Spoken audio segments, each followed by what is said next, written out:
Muy buenas tardes, bienvenidos a nuestra nueva edición de En Órbita, el programa donde analizamos la contingencia internacional junto, por supuesto, a Carlos Zárate, nuestro súper animador, y también nuestro editor, queridísimo tras pantalla, Tomás Pardo, como todos los jueves, pero esta vez vamos a hablar de algo que todavía en realidad estamos tratando de procesar, ¿o no? ¿Cómo les va? Yo agrego buenas tardes, buenos días o buenas noches, porque usted nos puede ver en el horario que usted determine. El tema de hoy yo creo que va a ser casi que un solo tema, porque la Gaby está tratando de procesar, yo estoy tratando de entender que son dos cosas diferentes. Procesar es cuando uno agarra algo y intenta saber por qué. Entender es el porqué del porqué. Es decir, Maya todavía. No, es que... A ver, a mí me tiene mortificado lo siguiente. ¿Por qué en algo que funcionaba relativamente bien, alguien va, mete las manos, provoca un trastorno mundial con las bolsas? Wall Street abrió hoy con pérdidas de casi el 4%. Europa siguió ese mismo camino. Asia siguió ese mismo camino. Me imagino que la bolsa de Santiago a esta hora tendrá esa misma conducta. ¿Por qué hacerlo? Bueno, ¿cuál era la necesidad? Para los que se están incluyendo a este podcast, de lo que estamos hablando es de que ayer, para nosotros fue ayer, Donald Trump anunció tarifas recíprocas para el mundo entero prácticamente.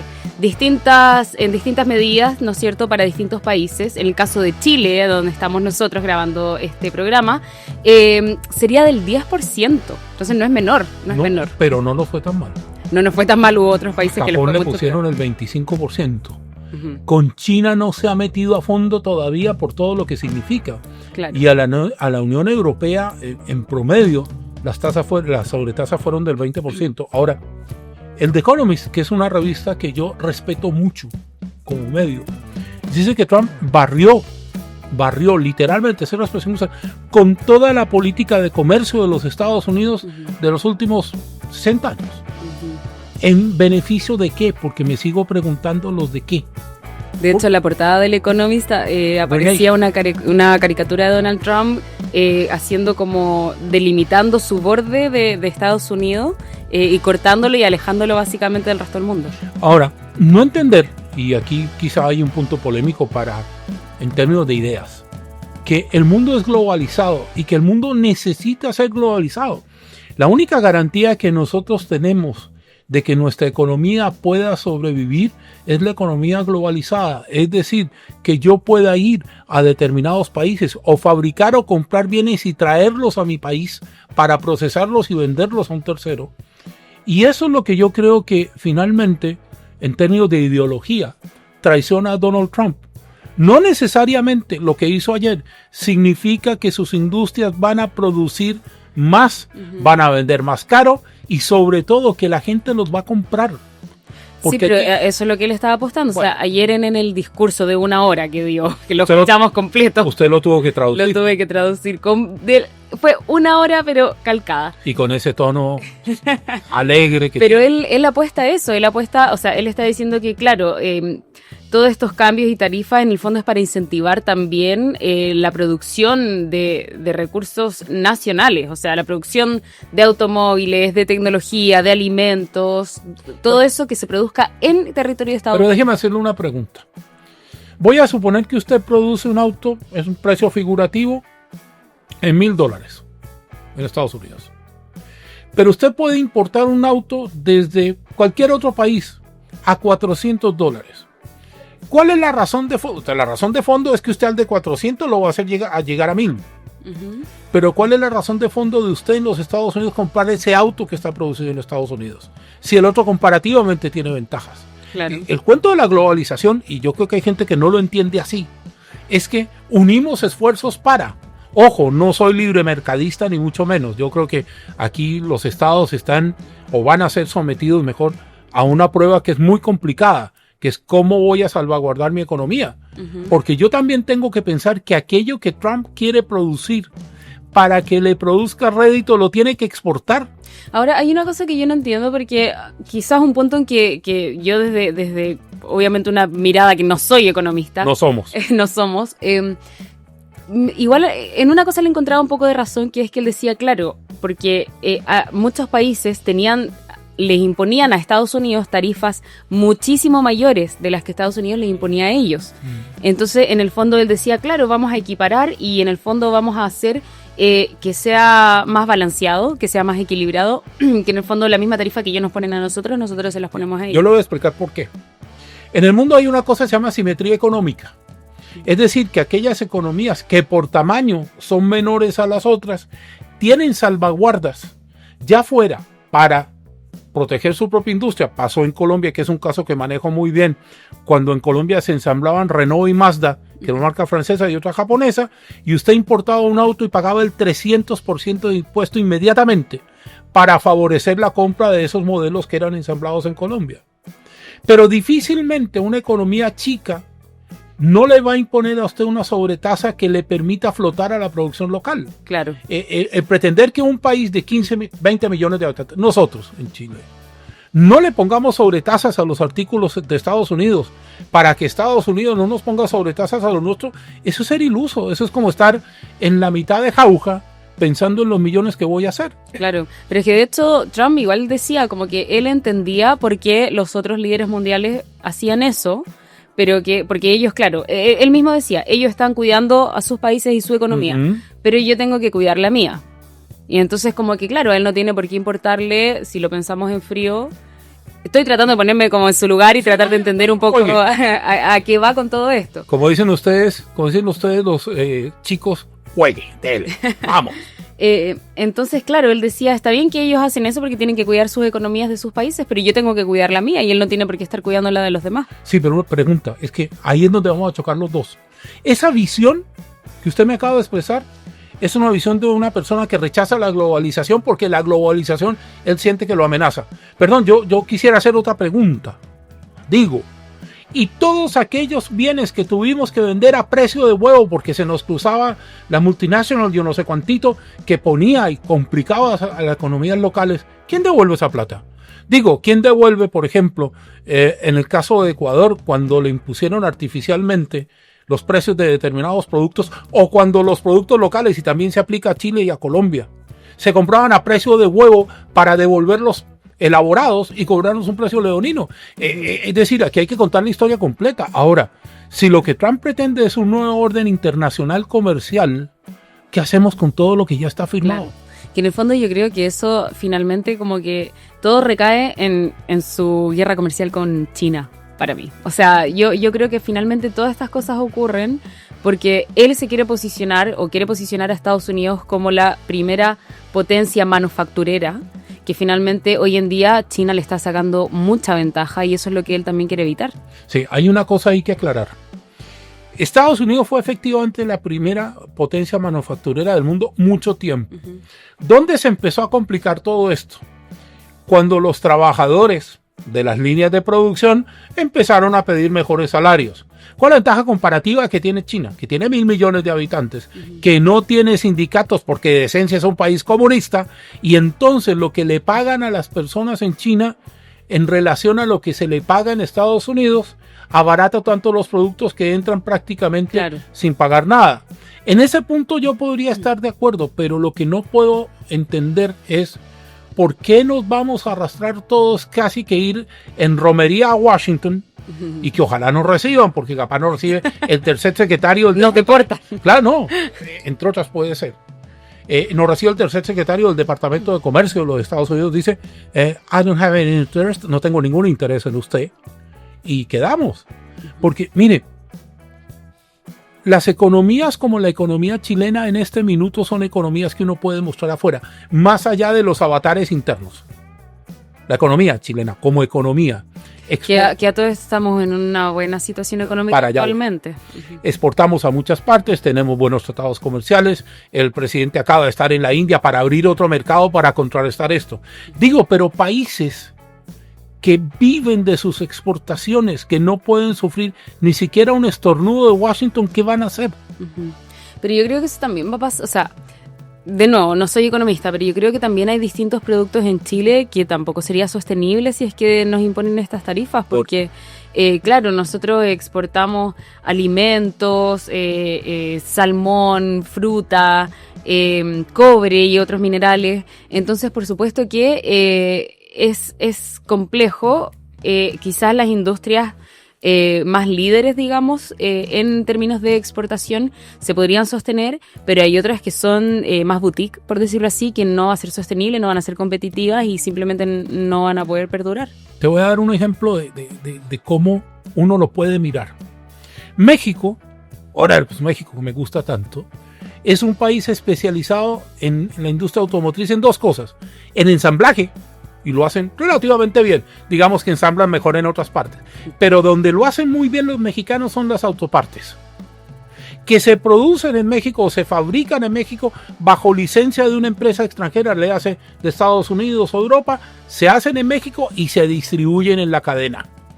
Esto a lo que atenta es que finalmente, si México va a tener que pagar una sobretasa, que no está, entre otras cosas, ni México ni Canadá están incluidos en lo de ayer, porque tienen un tratado comercial que forzó Trump en su primera administración, que lo sacaba de esto. Entonces, si México, para poder entrar al mercado de Estados Unidos, va a tener que pagar una sobretasa por autopartes, ¿en qué quedamos?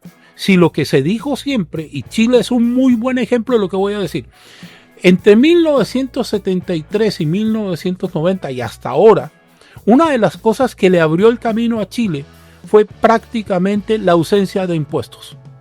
En Chile habían impuestos de internación tan bajos que la gente quería venderle a Chile cosas porque no se pagaba mucho. Sigamos el ejemplo. Estados Unidos nos impone el 10% de todo lo que nosotros mandemos para allá. ¿Qué hago yo con la industria local? Y sobre todo con pequeños y medianos empresarios que comenzaron a prosperar por las ventajas que le daba el libre comercio. Claro. Porque ese es el punto. A la Chevrolet Motor Company, perdón por el comercial, a Ford, a Renault, a Peugeot. Peugeot con el acento. Que tú sabes mejor francés que yo. Peugeot. Esto les va a afectar, pero no le va a afectar tanto como a don Benito, que traía autopartes de México y las vendía en el mercado local para hacer una alternativa. Entonces estamos hablando de macroeconomía y no estamos hablando de las personas. Y además que yo creo que también todo esto que él está haciendo finalmente impone una situación de inestabilidad en el mundo entero, o sea, las inversiones, la bolsa, como tú lo mencionabas al principio, o sea, está todo en un escenario de mucha incertidumbre. Entonces también tenemos que tratar de prepararnos como país, yo creo, a lo que puede comenzar a pasar. Yo ayer escuchaba a un economista que decía que él no creía que esto iba a durar mucho tiempo, que él creía que al menos en Chile no le daba más de un año. Pero en realidad no lo sabemos. Entonces, por ejemplo, yo el otro día estaba conversando con una persona que exporta cereza, que es un caso de muchos microempresarios también en Chile que exportan cereza y otras frutas. O que le venden a cadenas fruteras que exportan la fruta. También. Porque también se hace cereza. Y resulta que se había comenzado a popularizar tanto el tema este de no vender, pero de cultivar cerezas, que ahora finalmente ya no era un negocio sostenible para los microempresarios. De hecho, muchos de ellos han tenido que perder las plantaciones que habían hecho, porque finalmente el costo era menor en pérdida que en seguir invirtiendo y luego perder. Eso pasó con el kiwi acá en Chile. Pasó con varios cultivos, pero el tema de fondo, a ver, hay dos temas de fondo ahí. Uno es tener un Estado que entra y dice, mire, ¿sabe qué? A nosotros en esta pasada nos conviene exportar azules, blancos y rojos. Y regula un poco el mercado. Dice, mire, ¿sabe qué? Vamos a tener que tener una licencia para plantar, para exportar, y va a gritar todo el mundo, el libre mercado y la cosa. Es una posibilidad. Y la otra posibilidad es que yo coloco libre mercado. Pero el libre mercado tiene sus precios.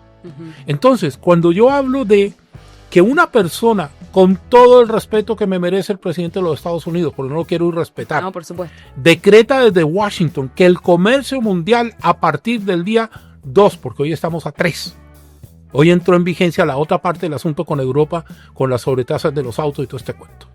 Él, desde el 2 de abril del año 2025, se proclama a sí mismo como el zar del comercio del mundo. Yo creo que no le hemos tomado la importancia que eso tiene. De hecho, bueno, ya analizando un poco más en términos ya no de económicos, sino como de publicidad quizás o de... ¿Políticos? Claro, políticos de su discurso de ayer. A mí me llamó la atención porque, en primer lugar, el Día de la Liberación, o sea, ponerle como nombre a lo que ocurrió ayer, al Día de la Liberación,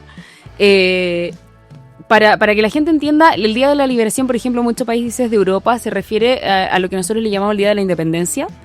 Por ejemplo, el Día de la Liberación de Europa se refiere a cuando terminó la Segunda Guerra, y en el caso francés, que a usted le gusta mucho, cuando los aliados ocuparon París y sacaron a escobazos a los alemanes, a los nazis. Finalmente, claro, el Día de la Liberación es cuando se logra, le ganan a los nazis, logran finalmente, claro, salir de las manos de los alemanes. También en Latinoamérica lo conocemos como el Día de la Independencia, cuando hemos logrado independizarnos de los colonizadores, etcétera. Y él le llama, hace esta como analogía, y a mí me llama la atención porque de hecho él lo dijo, es como el Día de la Liberación Económica, como que lo está imponiendo como algo. De hecho dijo que iba a ser el día de los días más importantes en la historia de Estados Unidos. Entonces finalmente, claro, él llega con esta imagen siempre muy de liberador, de que él va a volver al sueño americano, de volver, claro, de Mesías, de que él va a retomar los valores tradicionales de Estados Unidos, y que finalmente termina siendo un movimiento propagandístico muy fuerte para que esto ocurra y finalmente esto pase a primer plano y todo el resto de las repercusiones económicas que está teniendo queden en segundo plano. Déjeme hacer un ejercicio académico con usted. A ver, pero me ponía un 7. La palabra, bueno, le pongo 14. La palabra liberación, ¿qué significa para usted? Deme un concepto que identifique la palabra liberación como tal. No una circunstancia, sino ¿qué significa la palabra liberación? Estar emancipado. Ok. Así como un concepto. ¿Alguien me puede explicar en el mundo de qué se está liberando Estados Unidos? Que no haya negociado por propia voluntad, que no haya acordado porque lo quiere acordar y que no haya usado esa figura para fortalecerse económicamente durante mucho tiempo. Porque el tema interno de aquí es el déficit.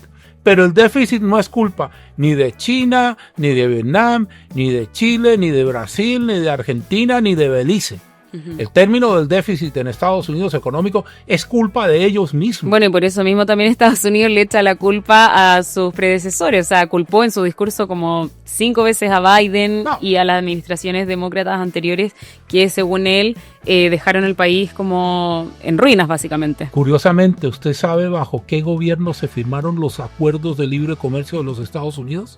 El primero con México y Canadá. Bajo el gobierno del señor George Bush padre. Ese no era demócrata. Y no estoy defendiendo a los demócratas. Lo que estoy diciendo es que al final del día, la Gaby y yo hoy tenemos un dilema, que es contarle a usted cómo funciona esto, pero no contarle lo que me están diciendo desde Washington, porque la verdad no me parece, a mí, hablo a título personal, no comprometo al canal. Ustedes saben que aquí hablamos a título personal.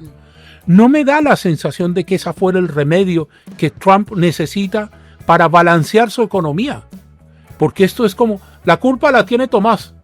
Gaby, la culpa la tiene Tomás, ¿cierto?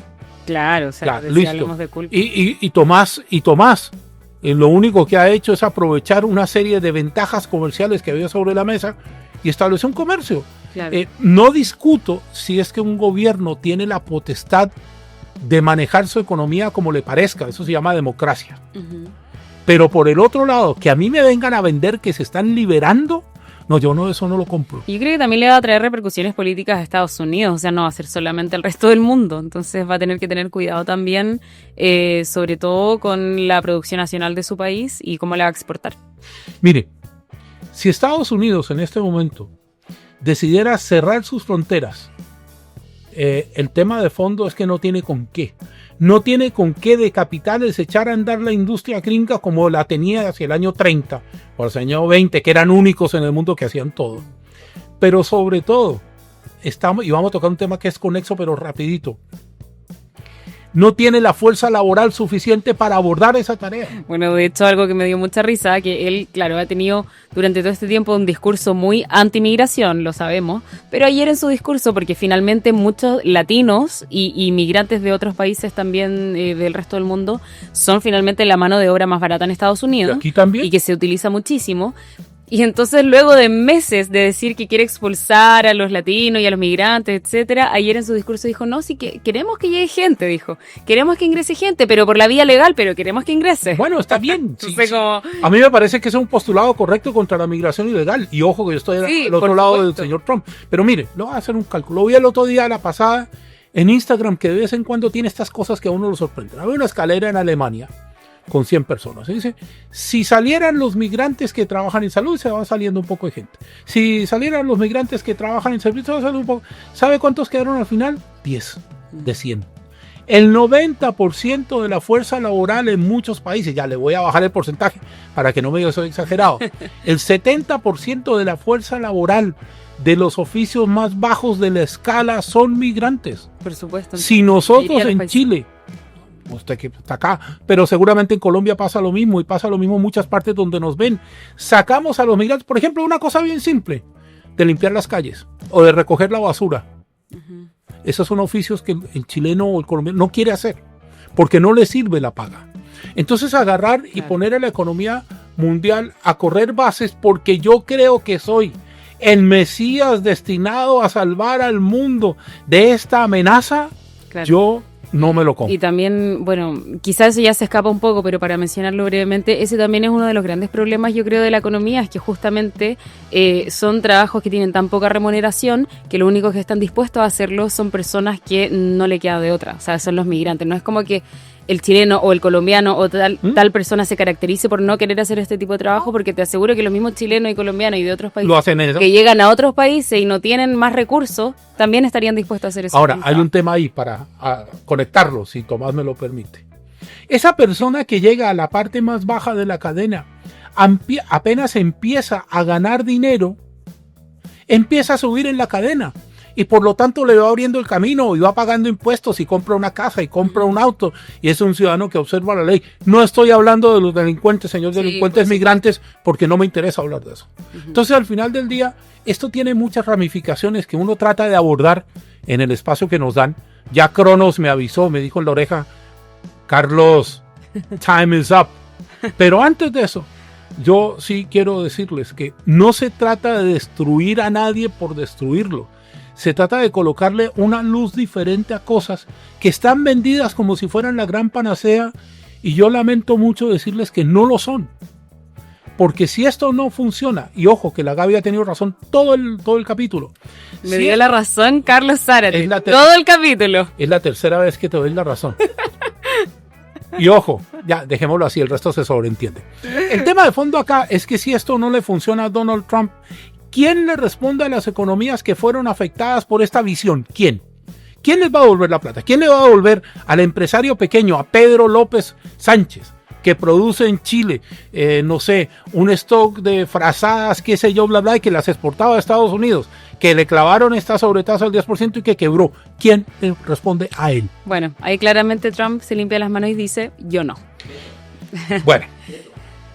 Veto. Veto a saber. Veto a saber, dice Tomás Pardo. Bien, hablando de Tomás Pardo, nos tenemos que despedir de Tomás hoy. Así porque es. Tomás emprende un periplo hacia la lejana Asia, hacia China. Sí. Esperamos que desde China nos mande un saludito electrónico para incluirlo en el próximo capítulo, sacándonos pica al lado de algo que valga la pena. Le deseamos un muy feliz viaje a Tomás, que se va, entre otras cosas, de labores profesionales. No como mi compañerita que se fue de vacaciones al sudeste asiático. Ay, ya fue en noviembre. Hay que cobrar. Usted sabe que yo me apropié de lo de Shakira, ¿no? Hay que facturar. Hay que facturar. Les damos las gracias por estar del otro lado. Sí. Ha sido un capítulo duro, créanme. Sobre todo cuando tiene un capítulo en el que tiene que fundamentar lo que piensa, hay mucha gente a la que le puede molestar y lo reconocemos así. Sí, por supuesto, pero lo hacemos todo, por supuesto, desde una opinión crítica, tratando de analizar las situaciones y siempre tratando de dar una mirada lo más objetiva posible dentro de todo en nuestra labor periodística. Así que muchas gracias por acompañarnos nuevamente en un capítulo de En órbita y nos vemos el próximo jueves para que vuelvan a sintonizar. Y seguiremos ejerciendo la libertad de prensa que tanto Así nos es. gusta.